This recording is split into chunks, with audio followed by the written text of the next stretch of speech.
আসসালামু আলাইকুম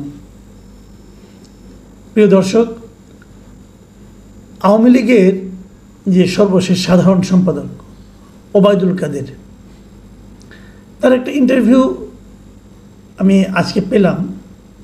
উনি ভারতের দ্য ওয়াল এই অনলাইনের যিনি সম্পাদক এক্সিকিউটিভ এডিটর অমল সরকার, তাকে একটা লম্বা ইন্টারভিউ দিয়েছেন, প্রায় 23-24 মিনিট তো হবে।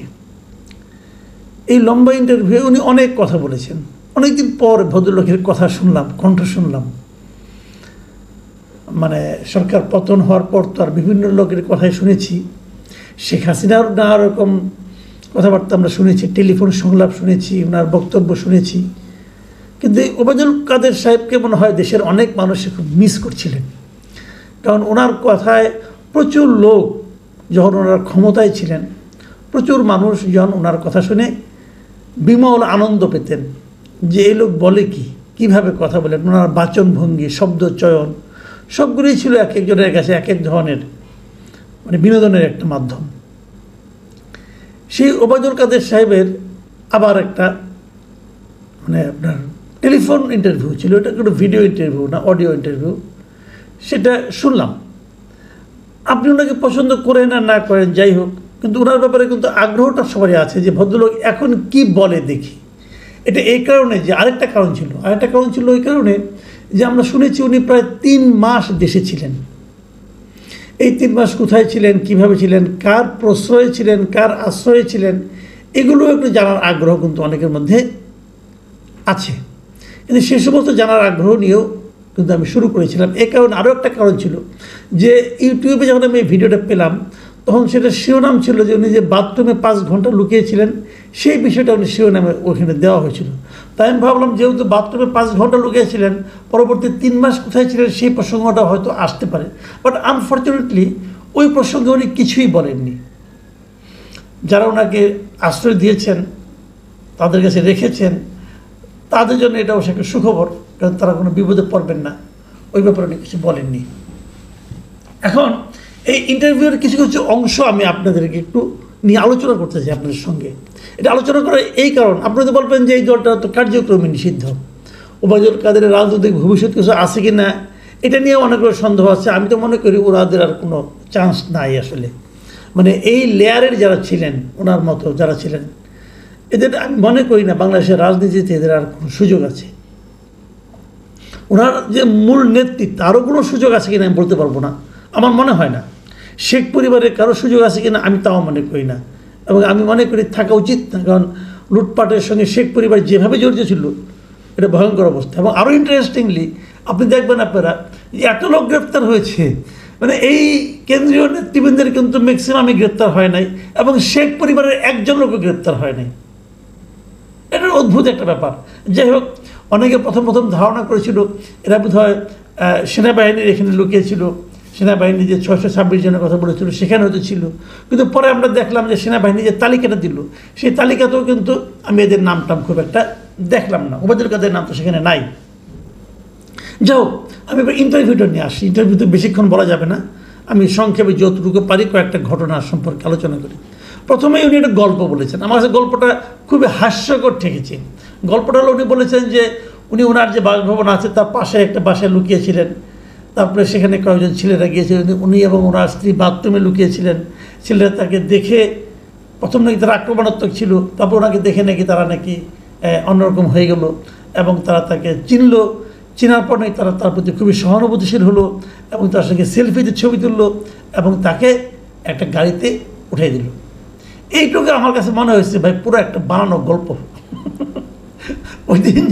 ওই দিন যে পরিবেশ ছিল, ওই দিন যে মানুষের মনে যে ক্রোধ ছিল, সেই ক্রোধ যদি শেখ হাসিনার প্রতি থাকে, শেখ হাসিনার চেয়ে দ্বিতীয় যার প্রতি ক্রোধ ছিল এই লোকটা হলো এই লোকটা, এই ওবায়দুল কাদের। তো তাকে দেখে ছেলেরা ওখানে দিন সেলফি তুলেছে, মুগ্ধ হয়ে গেছে, এটা ইম্পসিবল। এমনকি আমি ছাত্রলীগের, আওয়ামী লীগের অনেক লোকজনের কথা জানি যা নাকি তাদের অপছন্দের শীর্ষস্থানে ছিল ওবায়দুল কাদের। তো 1-2 জন তাকে ভালোবাসতে পারে, কোনো সমস্যা নাই, কিন্তু 7 জনের মধ্যে 7 জনই তাকে কিছু বলবে না। তাকে মাস্ক পরিয়ে, তারপরে ওদের মতো পোশাক পরিয়ে নিয়ে যে বাইরে করে নিয়ে যে একটা ইজি বাইকে তুলে দেওয়ার পর দূরে কোথাও নিয়ে যাবে, দূরে কোথায় নিয়ে এগুলো তার বলে নাই। সেটা উনি আর বললেন না, কোথায় ছিলেন কী সমাচার। ভাই এত সহজ না, ওই সময় বাস্তবতা, আমরা তো দেশে ছিলাম, আমরা জানি। এটা একটা পুরাটা একটা গল্প আমার কাছে মনে হয়েছে। এই গল্পটা খুব একটা মানুষ খেয়েছে বলে আমার কাছে মনে হয় না।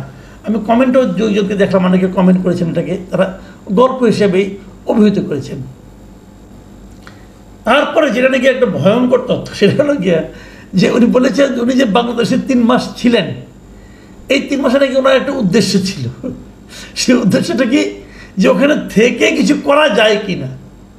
ওই সময় বিভিন্ন শ্রমিক বিক্ষোভ হচ্ছিল, গার্মেন্টস শ্রমিকদের বিক্ষোভ হচ্ছিল, এইগুলি থেকে উনি ভেবেছেন যে কিছু করা যায় কিনা, মানে এই বিক্ষোভগুলিকে পুঁজি করে উনি হয়তো কিছু একটা করতে চেয়েছিলেন।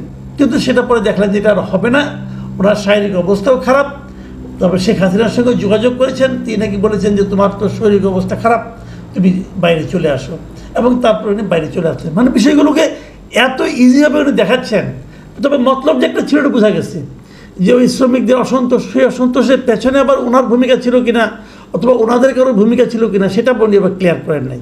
ওই শ্রমিক অসন্তোষটাকে কেন্দ্র করে উনি কিছু, মানে আরও বেশি কিছু একটা করার চেষ্টা করেছিলেন। মতলবটা খারাপ ছিল, বোঝার কোনো অসুবিধা নাই। তো সেই খারাপ মতলব নিয়ে উনি কয়েকদিন বসেছিলেন, তারপরে এক সময় বিদেশ ছেড়ে চলে গেলেন। 3 মাস পরে দেশ ছেড়ে যাওয়াটা এটা এত সহজ না ভাই। দেশ ছেড়ে পালাতে যেয়ে অনেকেই ধরা খেয়েছেন। উনি কীভাবে কোন সীমান্ত দিয়ে দেশ ছেড়ে পালালেন, এটা জানার খুব আগ্রহ ছিল, সেটা জানতে পারলাম না। এই দুটো আগ্রহ আমার মেটেনি, উনি কীভাবে পালালেন, আর 2 নম্বরটা হলো কার আশ্রয়ে 3 মাস ছিলেন। আমি মনে করি সরকারের উচিত হবে এটাকে খুঁজে বের করা, যে কার আশ্রয়ে 3 মাস ছিলেন, এবং তাকেও সাজার আওতায় আনা। কেন তাকে আশ্রয় দিলেন এইভাবে? কারণ উনি তখন মামলার আসামি অলরেডি, কাজে এটা তো আর ঠিক হয়নি। উনি নিজের আত্মপক্ষ সমর্থন করেছেন, বলেছেন উনি কোনো মানে ভুল ত্রুটি ওনার থাকতে পারে, উনি বলেছেন ভুল ত্রুটি থাকতে পারে, তবে আমি কাজ করেছি, আমি কোনো চাঁদাবাজি করিনি, কমিশন খাইনি, পার্সেন্টেজ নেইনি। মানে আমার তো মনে হয় এগুলি সবগুলি 100-এর উপরে 150% মিথ্যা কথা। উনি চাঁদাবাজি করেননি, উনি পার্সেন্টেজ খান নাই, কোনো কিছু করেন নাই। ওনার হাতে 30 লাখ টাকা দামে ঘুরে আসে কোথেকে? তো 1-2টা না, অনেকগুলি ঘুরি। ওনার চাল চলন জীবনযাপন যা ছিল ওটা কি তার বেতনে কভার করে? হ্যাঁ, এগুলি মানুষের কী বোঝায় ভাই? আপাদমস্তক করাপ্ট একটা লোক, আপাদমস্তক করাপ্ট লোক। তিনি এখন বলতেছেন যে আমাদের একটা ভুল ত্রুটি থাকতে পারে, কিন্তু আমি নির্দোষ ছিলাম। গুরুত্বপূর্ণ যে জায়গাটা, সেই জায়গাগুলো আমি দিয়ে আলোচনা শেষ করি। উনি এই যে একটা আন্দোলন হয়েছে, এই আন্দোলনটাকে উনি স্বীকারই করতে চান নাই। উনি ওনার এই বক্তব্যে আন্দোলনটাকে অভিহিত করেছেন একটা ষড়যন্ত্র হিসাবে। বলছেন এটা ছিল একটা লুটপাটের অভ্যুত্থান, এটা ছিল একটা ষড়যন্ত্র। এই বিষয়টা হলো গিয়া আমি মনে করি পুরো জাতিকে উনি অপমান করার চেষ্টা করেছেন। আমার ধারণা যে এই আন্দোলনটা, আমার বিবেচনায় এটা একটা স্বতঃস্ফূর্ত গণ অভ্যুত্থান ছিল, যাতে দেশের আপামর জনগণ জড়িত ছিল। দেশের আপামর জনগণের যে অংশগ্রহণে যে আন্দোলনটা হয়েছে, সেই আন্দোলনের ফল কি হয়েছে না হয়েছে সেটা কিন্তু আলোচনা করছি না আমি যে আন্দোলনটা ইটসেলফ, ওই সময় আন্দোলনটা ছিল একটা স্বতঃস্ফূর্ত জনগণের অংশগ্রহণমূলক আন্দোলন। সেই আন্দোলনকে উনি বলতে চাচ্ছেন এটা ছিল একটা ষড়যন্ত্রমূলক ঘটনা। এটা বলার মাধ্যমে এই লোকটা যে এখনও গণবিচ্ছিন্ন, এই লোকটা যে এখনও সাধারণ মানুষের সেন্টিমেন্টটাকে টাচ করতে পারে না, এটা যে কেউ পারে না আসলে, এটা আরও একবার প্রমাণ হলো। এই দলকে আগামীতে কে কীভাবে গ্রহণ করবে এটা বলা কঠিন। তবে আমি একটা কথা মাঝখানে বলে নেই, এই বাংলাদেশের না রাজনীতিটা বড় অদ্ভুত, আপনি মিলিয়ে নেবেন। যখন কোনো দল জিতে আসে ইলেকশনে, যখন কোনো সাধারণ মানুষ একটা দলকে সমর্থন করে অথবা ওই দলকে ভোট দেয়, আমার কি ধারণা জানেন? আমার ধারণা কেউ ওই দলটাকে ভালোবেসে ভোট দেয় না। মানুষ কী করে, কি অপর একটা দলকে ঘৃণা করে। ওই ঘৃণার ফল হিসাবে এই দলটা ভোট পায়। মানে এ দলকে যখন ঘৃণা করে তখন বি দল ভোট পায়, আবার যখন বি দলকে ঘৃণা করে তখন এ দল ভোট পায়। মানে এটা হলো নেগেটিভ ভোট। কারণ বাংলাদেশের মানুষ এখনো ভালোবাসার মতো কোনো দল পায়নি। এটা হলো সবচেয়ে বড় ট্র্যাজেডি আমাদের জাতি হিসাবে, এটা আমি মনে করি, এটা আমার ধারণা। তো সেখানে হয়তো আগামীতে আওয়ামী লীগের প্রতি মানুষের একটা সিম্পাথি থাকলেও পারে, বাড়লে বাড়তেও পারে, আমি জানি না। কিন্তু 5ই আগস্টের সময় যে ঘটনাটা, ওই ঘটনাটা যে আওয়ামী লীগের ভুল ছিল, এই কথাটা যতদিন পর্যন্ত আওয়ামী লীগ স্বীকার না করবে, ঘটনা মানে ওই দিনের ঘটনা না, এর আগের ধারাবাহিক 3টা নির্বাচন যে আওয়ামী লীগ অন্যায় করেছে, এই জাতির সঙ্গে অন্যায় করেছে, মারাত্মক অন্যায় করেছে, জাতিকে নির্বাচন থেকে বঞ্চিত করেছে, এই ভুলগুলি যতদিন আওয়ামী লীগ স্বীকার না করবে ততদিন পর্যন্ত আওয়ামী লীগের পক্ষে এই দেশে আবার এসে রাজনীতি করার চেষ্টা করাটা আমি মনে করি একটা অসম্ভব ব্যাপার হবে।